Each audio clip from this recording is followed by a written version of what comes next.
ओम जयंती मंगला काली भद्रकाली कपालिनी दुर्गा क्षमा शिवा धात्री स्वाहा स्वधा नमोस्तुते। माँ कालरात्रि माँ दुर्गा का सबसे विकराल रूप है। माँ दुर्गा का ये रूप सभी राक्षसों, भूतों और नकारात्मक ऊर्जाओं का नाश करता है। देवी कालरात्रि को अपने विकराल रूप से शुभ या शुभ शक्ति के कारण उन्हें देवी शुभंकरी भी कहा जाता है।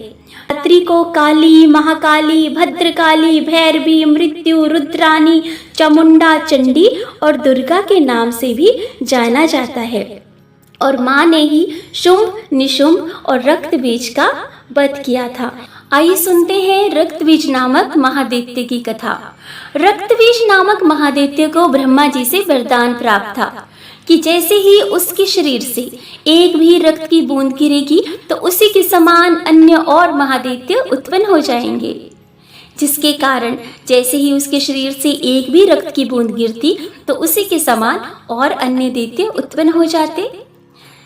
जब उसका संपूर्ण लोक पर बहुत अधिक आतंक फैल गया और उसी के साथ शुंभ निशुंभ ने भी सभी देवताओं को परेशान करना शुरू कर दिया, तो सभी देवता मिलकर भोलेनाथ जी के पास गए।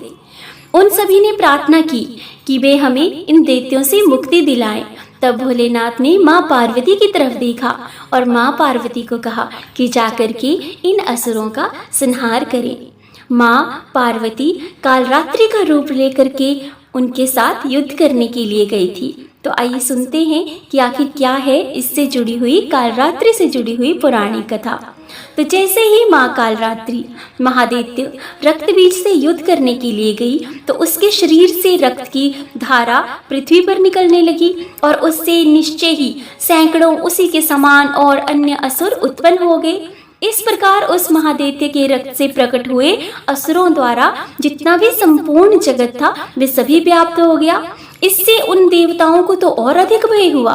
देवताओं को उदास देखकर चंडिका ने उसके उपरांत काली से शीघ्रता पूर्वक कहा, चामुंडे तुम अपना मुख और भी फैलाओ तथा मेरे शस्त्रपात से गिरने वाले रक्त बिंदुओं और उनसे उत्पन्न होने वाले महादैत्यों को तुम अपने इस उतावले मुख से खा जाओ। इस प्रकार रक्त से उत्पन्न होने वाले महादैत्यों का भक्षण करती हुई तुम रण में विचरती रहो। ऐसा करने से उस दैत्य का सारा रक्त क्षीण हो जाने पर वे स्वयं ही नष्ट हो जाएगा। उन भयंकर दैत्यों को जब तुम खा जाओगी तब दूसरे नए दैत्य उत्पन्न ही नहीं हो सकेंगे। काली से यूं कहकर चंडिका देवी ने शूल से रक्त बीज को मारा और काली ने अपने मुख से उसका रक्त ले लिया। तब उसने वहां चंडिका पर गदा से प्रहार किया, किंतु उस गदापात ने देवी को तनिक भी वेदना नहीं पहुंचाई। रक्त बीज के घायल शरीर से बहुत सा रक्त गिरा, किंतु ज्यों ही वह गिरा त्यों ही चामुंडा ने उसे अपने मुख में ले लिया। रक्त गिरने से काली के मुख से जो महादैत्य उत्पन्न हुए उन्हें भी वे पल भर में ही चट कर गई और उसने रक्त बीज का रक्त भी पी लिया। तदंतर देवी ने रक्त बीज को, जिसका रक्त चामुंडा ने पी लिया था, वज्र, बाण, खड्ग और रिष्टि आदि से मार डाला। तो इस प्रकार से रक्त बीज का वध हुआ था और उसके बाद सभी देवताओं ने माँ कालरात्रि के लिए बहुत ही सुंदर उपासना और वंदना भी की थी। ओम सर्वमंगल मांगल्ये शिवे सर्वार्थ साधिके शरणे त्र्यंबके गौरी नारायणी नमोस्तुते। जय माता दी। गुप्त नवरात्र के दूसरे दिन पूजा की जाती है महाविद्या तारा की। तो आइए आज हम जानते हैं कि कैसा है माँ का स्वरूप, क्या है माँ की कथा। गुप्त नवरात्रि के दूसरे दिन माँ तारा की पूजा करने का नियम है। माँ तारा जीवन में आने वाली सभी विपत्तियों, आकर्षण और संकटों से छुटकारा दिलाती हैं। माँ तारा की साधना पूर्ण रूप से अघोरी साधना होती है। माँ तारा की साधना करने से मनुष्य को लौकिक सुख के साथ साथ शांति और समृद्धि भी प्राप्त होती है। देवी तारा अपने सभी भक्तों और उपासकों की सभी मनोकामनाओं को पूरा करती हैं। इसके अलावा माँ तारा धन से जुड़ी हुई सभी समस्याओं को भी दूर करती हैं। ये माता अपार धन देने वाली माँ है और ये माँ करुणामयी है, मुक्ति प्रदान करने वाली है। बौद्ध धर्म में भी माँ तारा की उपासना को बहुत अधिक महत्वपूर्ण माना गया है। मान्यताओं के अनुसार भगवान बुद्ध ने भी माँ तारा की आराधना की थी और साथ ही भगवान श्री राम के गुरु वशिष्ठ ने पूर्णता को प्राप्त करने के लिए माँ तारा की उपासना की थी। और ये भी कहा जाता है कि श्री राम भी अंत में रावण का वध करने के लिए इसीलिए सक्षम हुए क्योंकि उन पर माँ तारा ने कृपा की थी। तो सबको तारने वाली माता है माँ तारा। आइए सुनते हैं कि आखिर क्या है माँ तारा की कथा। माँ तारा से जुड़ी हुई बहुत ही मार्मिक कथा है जो कि उनके मातृत्व भाव को दर्शाती है। ये कथा समुद्र मंथन के समय से जुड़ी हुई है। सतयुग में देव दानवों के बीच जब समुद्र मंथन का कार्य चल रहा था तो उसमें से अथाह मात्रा में विष निकला था। तब सृष्टि को उस विष के प्रभाव से बचाने के उद्देश्य से भगवान शिव ने उसे पी लिया था। उस विष का प्रभाव इतना ज़्यादा था कि भगवान शिव की आंखों के आगे अंधेरा छाने लगा। वे मूर्छित होने ही वाले थे कि देवी दुर्गा ने माँ तारा का रूप धरा और भगवान शिव की माँ के रूप में उन्हें स्तनपान करवाया। माँ तारा के द्वारा स्तनपान कराए जाने के कारण भगवान शिव के ऊपर विष का प्रभाव कम हुआ और वह पुनः चेतना अवस्था में आ गई। महाविद्या तारा के इस कृत्य से उनका महत्व अत्यधिक बढ़ गया था तथा उन्हें भगवान शिव की माँ की उपाधि मिली थी। इस कारण भक्तगण माँ तारा को मातृत्व भाव से देखते हैं और उसी रूप में उनकी साधना करते हैं। और माँ तारा भी अपने साधकों को उसी स्वरूप में देखती हैं और अपने बच्चों के बुलाने पर एक ही बार में उनके समक्ष आ जाती हैं क्योंकि ये माँ बहुत ही करुणामयी है। आइए जानते हैं कि क्या है माँ तारा का मंत्र। तो माँ तारा का मंत्र है ओम ह्रीं स्त्रीं हुम फट। ओम ह्रीं स्त्रीं हुम फट। माँ तारा के मंत्र का जाप किसी को दिखाकर या जोर जोर से नहीं किया जाता है। ये गुप्त रूप से जपा जाने वाला मंत्र होता है और एक तरह से तारा माता की पूजा किसी को दिखाकर नहीं बल्कि अपने घर में गुप्त रूप से की जाती है।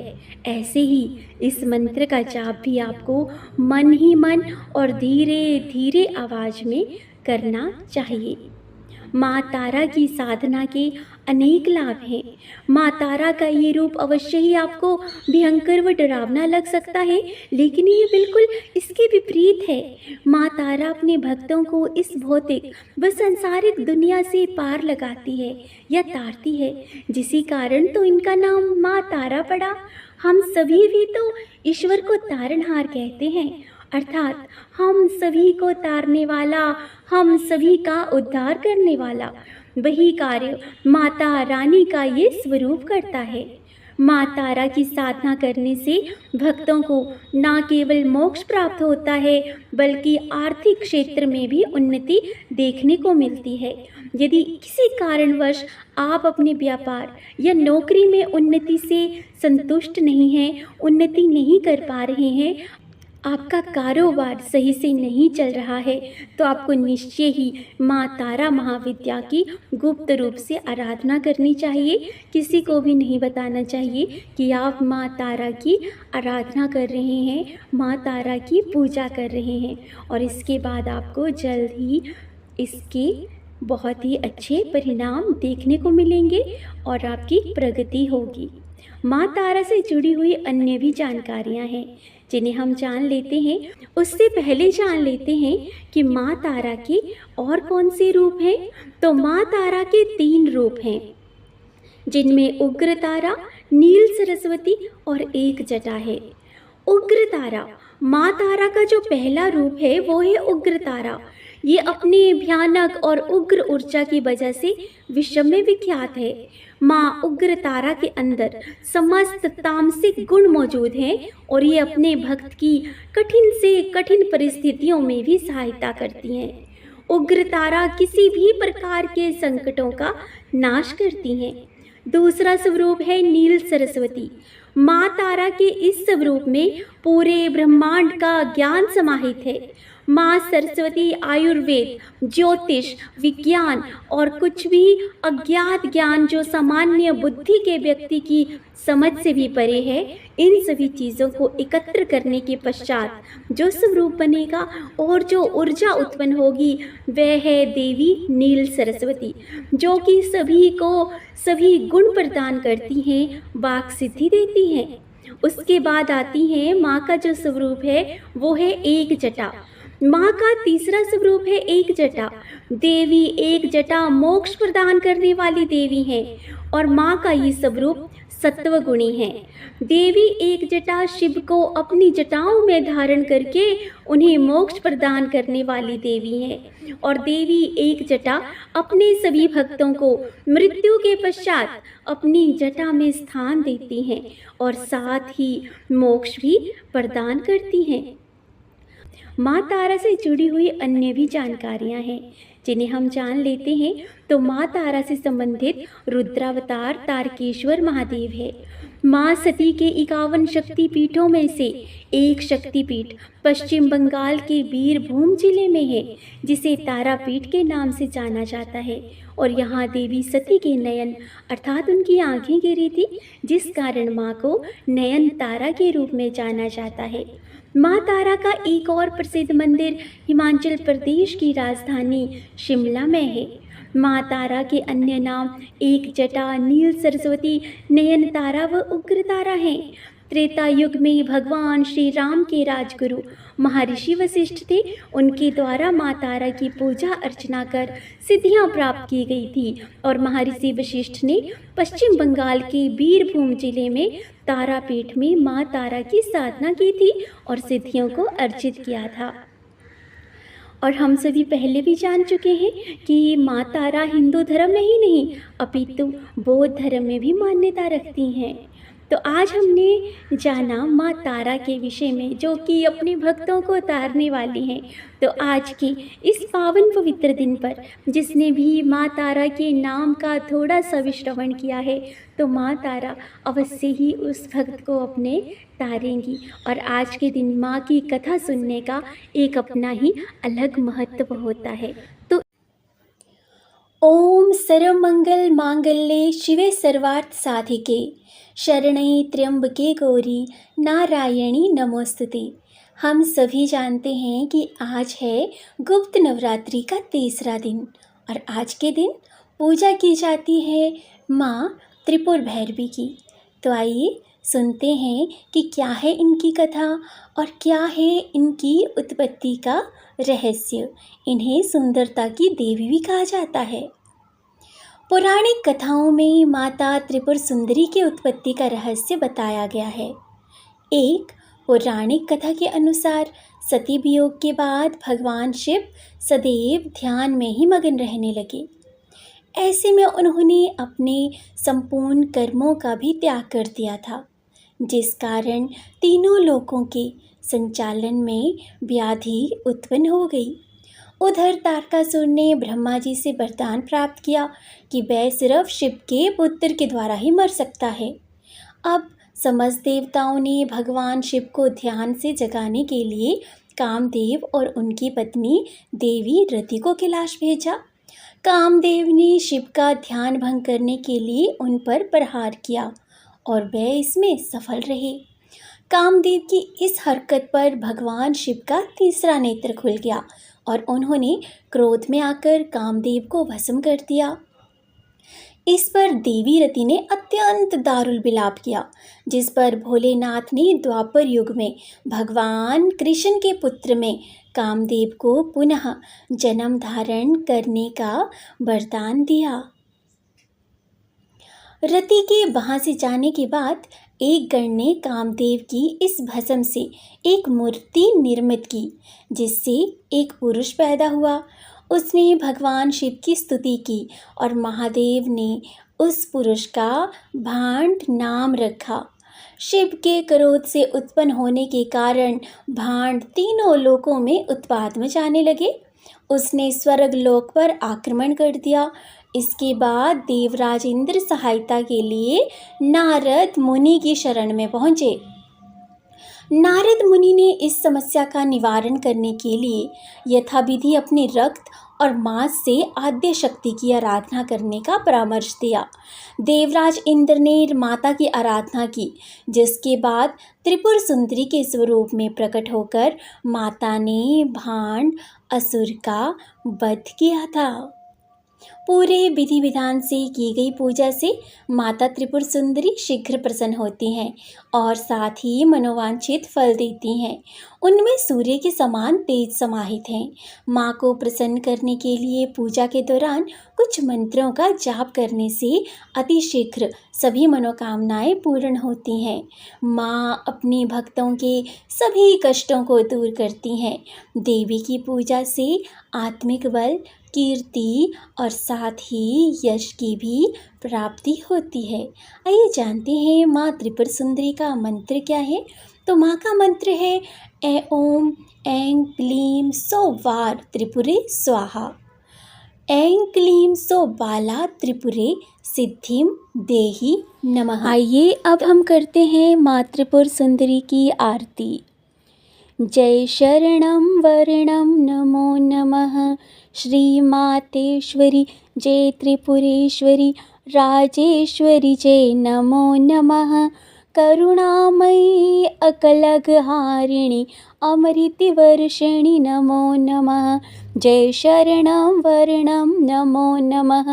श्री मातेश्वरी जय त्रिपुरेश्वरी अशुभ विनाशिनी सब सुखदायिनी खलदल नाशिनी नमो नमः। बंडासुरवधकारिणी जय माँ करुणा कलिते नमो नमः। जय शरणं वरणं नमो नमः। श्री मातेश्वरी जय त्रिपुरेश्वरी भवभयहारिणी कष्ट निवारिणी शरणगति दो नमो नमः। शिवभामिनी साधक मनहारिणी आदिशक्ति जय नमो नमः। जय शरणं वरणं नमो नमः। श्री मातेश्वरी जय त्रिपुरेश्वरी जय त्रिपुर सुंदरी नमो नमः। जय राजेश्वरी जय नमो नमः। जय ललितेश्वरी जय नमो नमः। जय अमृतवर्षिणि नमो नमः। जय करुणाकलिते नमो नमः। श्री मातेश्वरी जय त्रिपुरेश्वरी नमो नमः।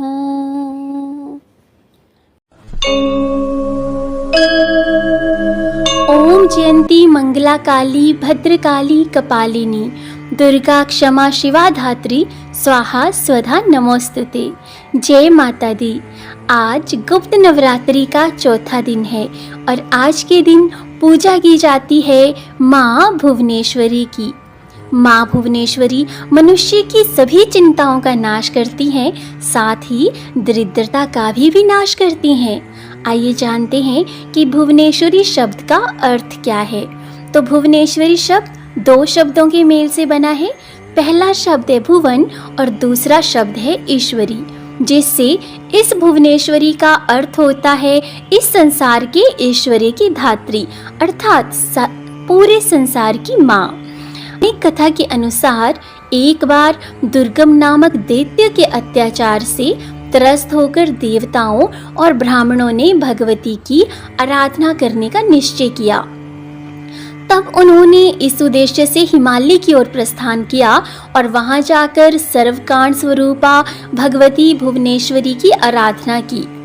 उनकी आराधना से प्रसन्न होकर भगवती भुवनेश्वरी प्रकट हुई, अर्थात मां ने उन्हें दर्शन दिए। देवी भुवनेश्वरी काव्य स्वरूप मंत्र मुग्ध कर देने वाला था। उन्होंने अपने हाथों में बाण, कमल का पुष्प तथा शाक मूल धारण किया हुआ था। देवताओं और ब्राह्मणों की विनती सुन तब माता ने अपने नेत्रों से अश्रु की सहस्त्र धाराएं प्रकट की। इस जल से भूमंडल के सभी प्राणी तृप्त हो गए। समुद्रों तथा सरिताओं में भी पर्याप्त जल भर गया और समस्त औषधियों की भी सिंचाई हो गई।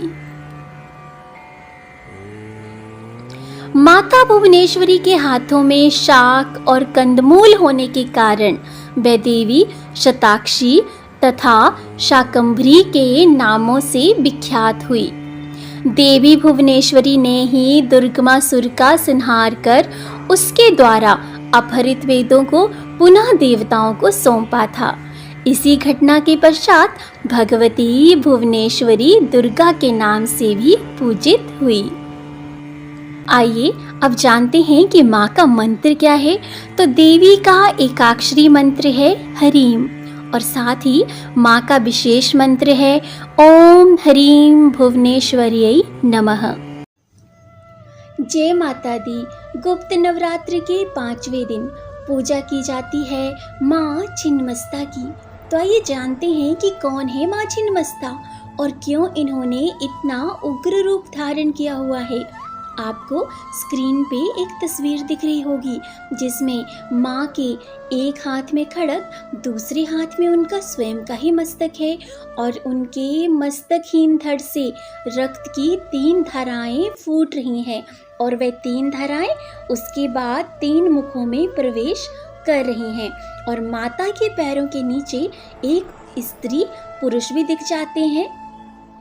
तो आखिर क्यों माँ ने ऐसा स्वरूप धारण किया था, आइए जानते हैं इसके पीछे की कथा और साथ ही जानेंगे इसका रहस्य भी। सुनते हैं माँ की कथा। तो एक बार शिवप्रिया माँ पार्वती मंदाकिनी में स्नान करने के लिए गई हुई थी। साथ में उनकी सखियां जया और विजया भी थी। तभी माता को भी भूख की अनुभूति हुई जिससे उनका जो रंग था वो काला पड़ने लगा। तभी उनकी जो सखियां थी उन्हें भी बहुत जोर की भूख लगी। जगदम्बा की सखियां जो हैं जया और विजया वह भी कोई सामान्य नहीं है, उनका भी बहुत अधिक महात्म्य है। तभी दोनों ने माँ पार्वती को रोका और कहा कि हमें बहुत भूख लगी है, परंतु महामाया उस समय प्रकृति में लीन थी। मंदाकिनी में स्नान के बहाने वे पूरे जगत पर करुणा बरसा रही थी। उन्होंने तब जया और विजया की बात को अनसुना कर दिया, लेकिन जया विजया ने जगदम्बा को टोकना बंद नहीं किया।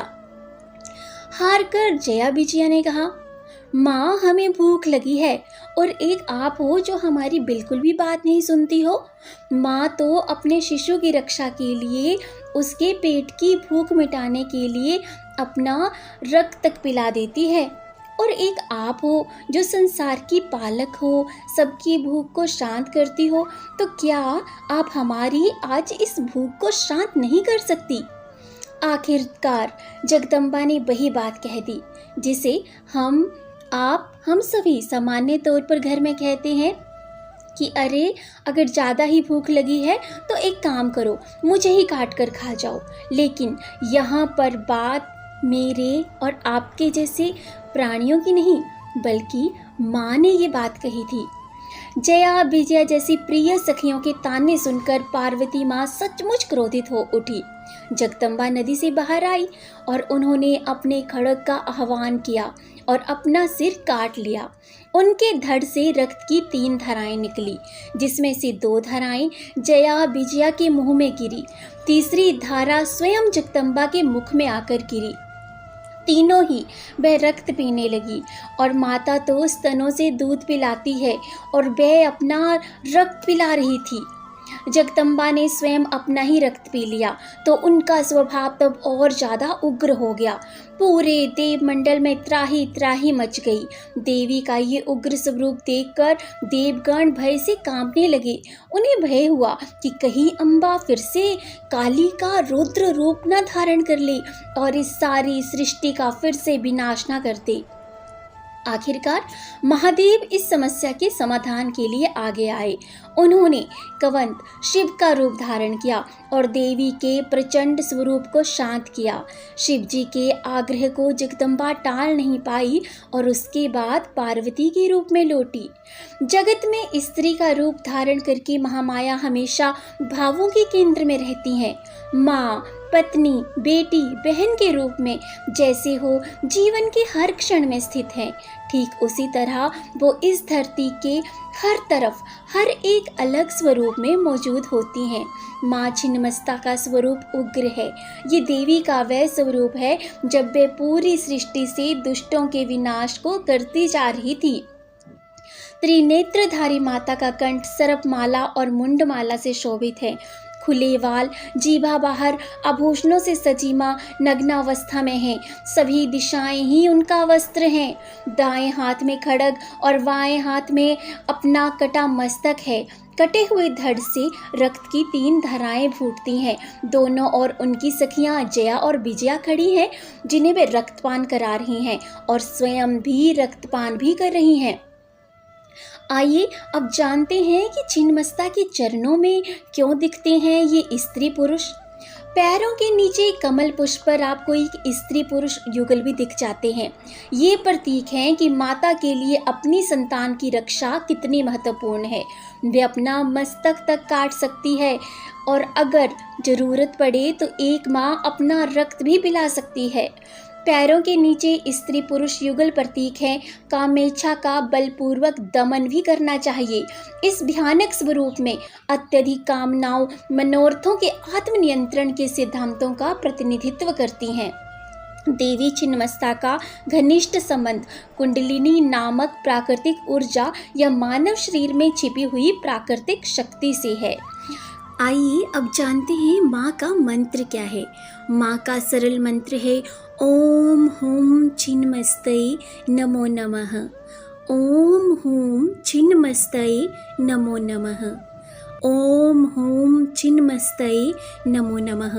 आप इस मंत्र का जाप कर सकते हैं और इसी के साथ माँ का अन्य मंत्र है श्रीं ह्रीं क्लीं ऐं वज्र वैरोचिन्ये हुम हुम फट स्वाहा। इस मंत्र से अगर आप शत्रुओं से परेशान हैं और आपका कोई भी काम नहीं बनता है तो आप इस मंत्र का जाप अवश्य करिए। साथ ही आप चिंतपूर्णी माँ की चालीसा भी पढ़ सकते हैं। तो गुप्त नवरात्रि के छठे दिन पूजा की जाती है महाविद्या त्रिपुर भैरवी की। कहा जाता है कि त्रिपुर भैरवी की उपासना से सभी बंधन दूर हो जाते हैं।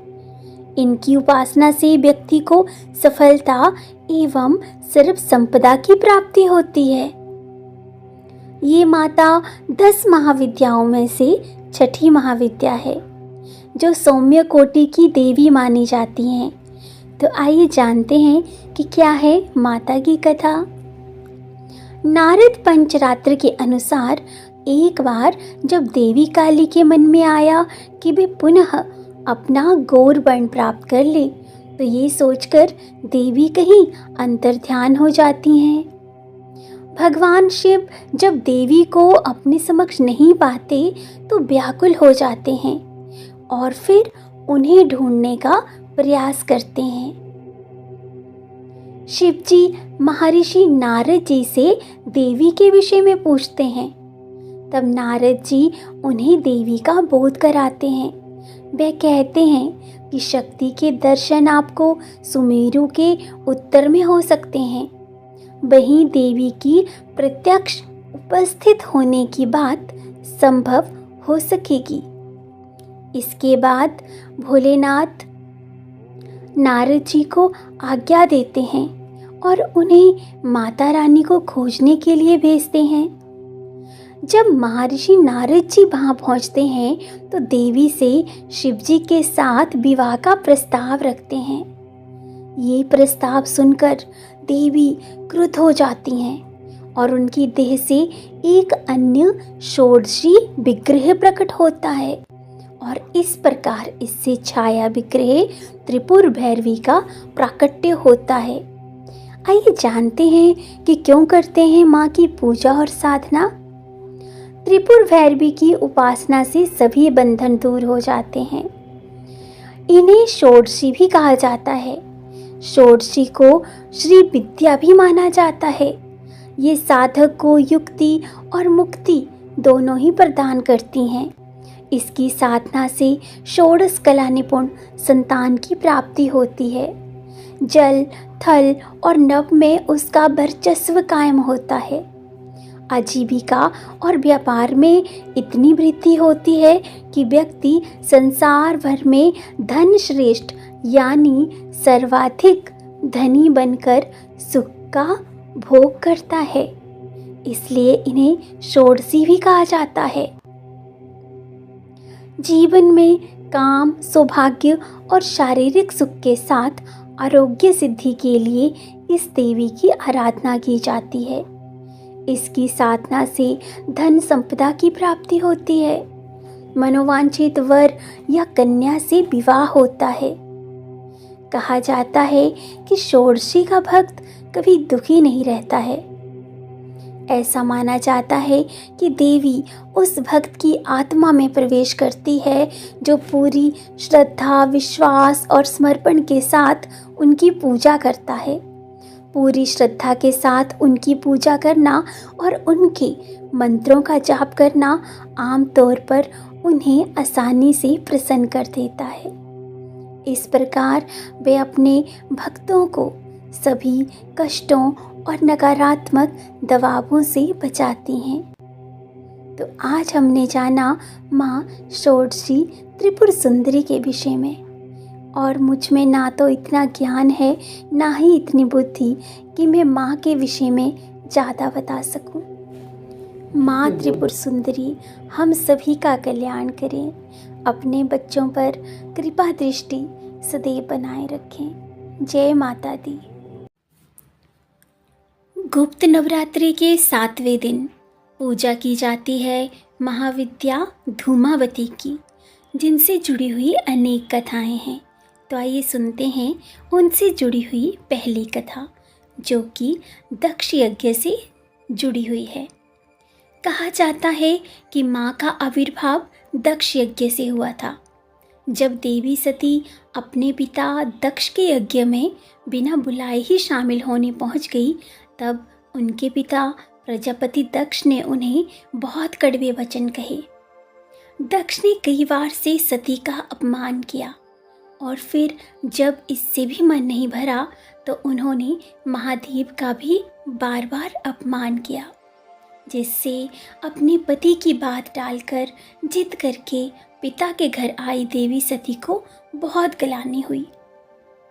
उन्होंने यज्ञ कुंड में कूदकर प्राण दे दिए।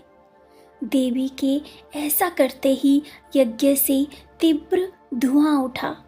इस धुएं की आकृति ठीक सती जैसी ही थी, यानी सती का शरीर नष्ट हो गया और धूम्र ही बच गया। ये बचा हुआ धुआं ही धूमावती माता है, जिनके अंग काले, बाल खुले बिखरे हुए और वस्त्र सफ़ेद हैं।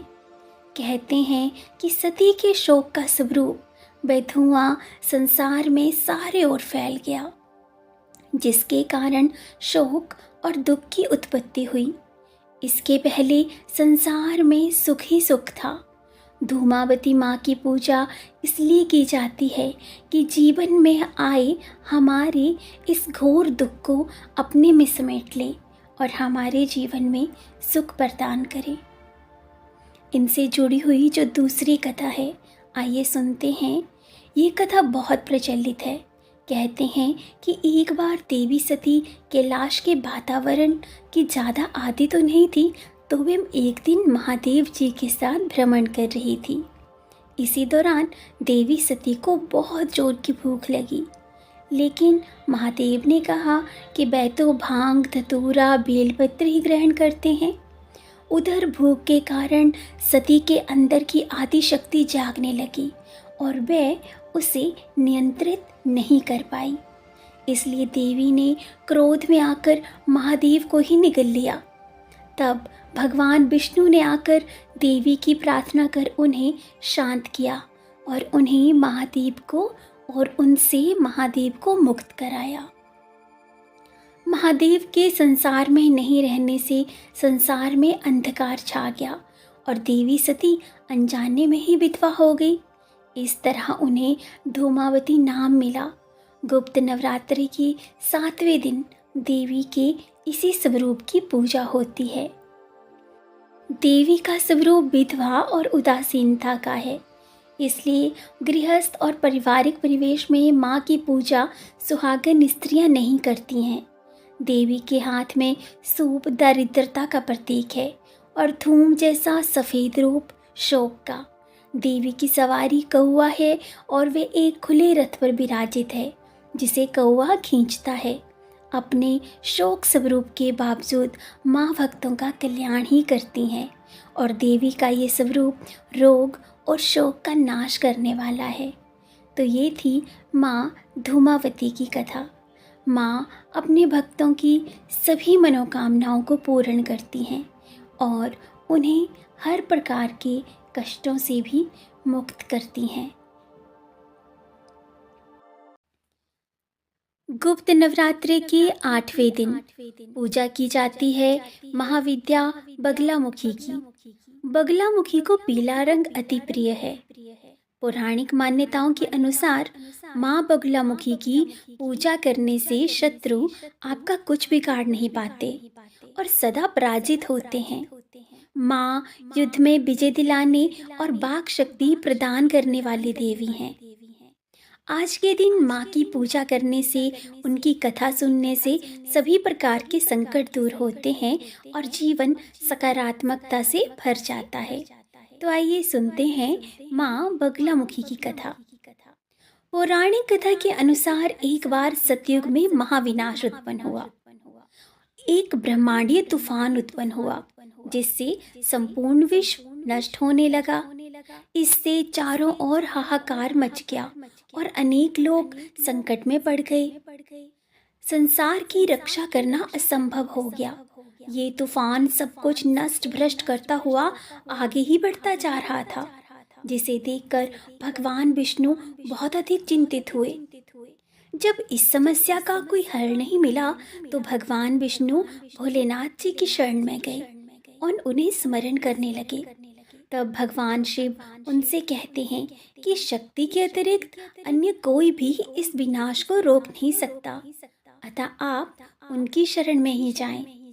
तब भगवान विष्णु हरिद्रा सरोवर के निकट पहुंचकर कठोर तप करते हैं। भगवान विष्णु ने तप करके महात्रिपुर सुंदरी को प्रसन्न किया। उस समय चतुर्दशी की रात्रि को देवी बगलामुखी के रूप में प्रकट हुई। त्रैलोक्य स्तंभिनी महाविद्या भगवती बगलामुखी ने प्रसन्न होकर विष्णु जी को इच्छित वर दिया और तब सृष्टि का विनाश रुक सका। देवी बगलामुखी को वीर रति भी कहा जाता है क्योंकि देवी स्वयं ब्रह्मास्त्र रूपिणी है।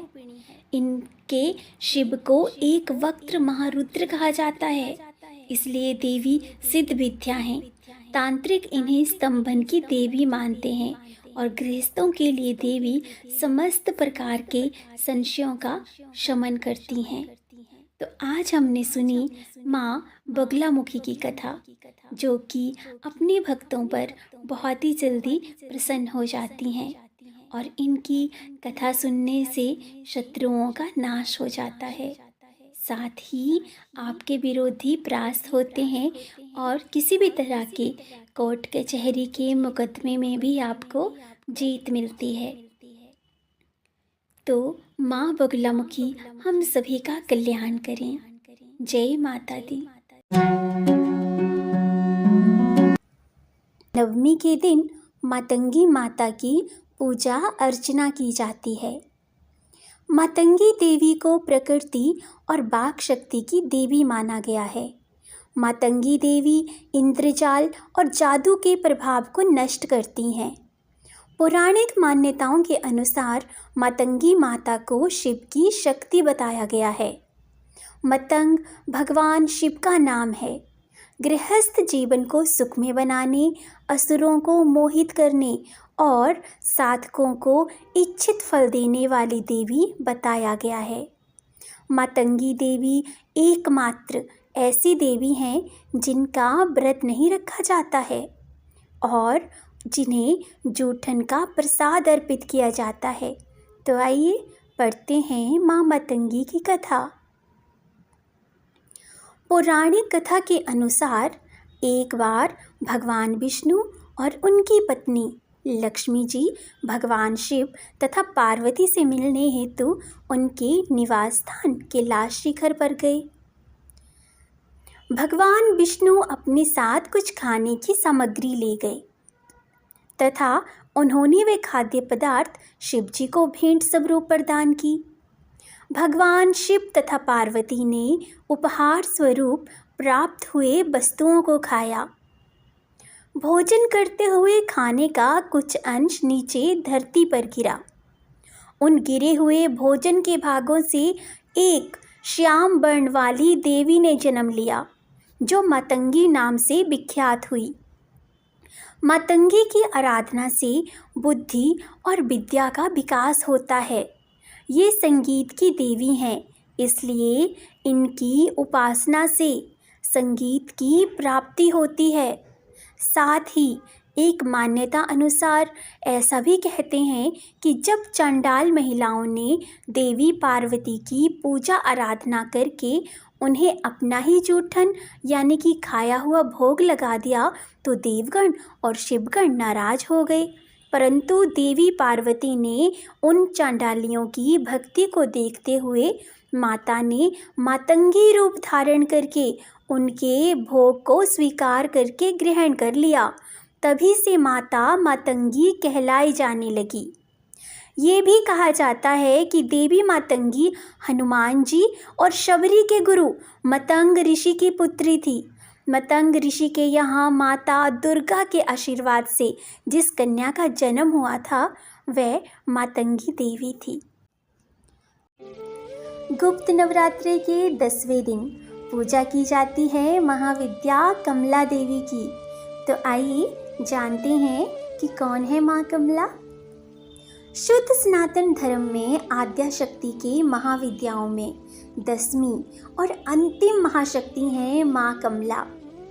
माँ कमला का स्वरूप माँ लक्ष्मी से मिलता जुलता है और ठीक जिस प्रकार माँ लक्ष्मी सुख संपत्ति और संपदा की देवी मानी जाती है, उसी प्रकार माँ कमला भी सुख संपत्ति और संपदा की महाशक्ति हैं।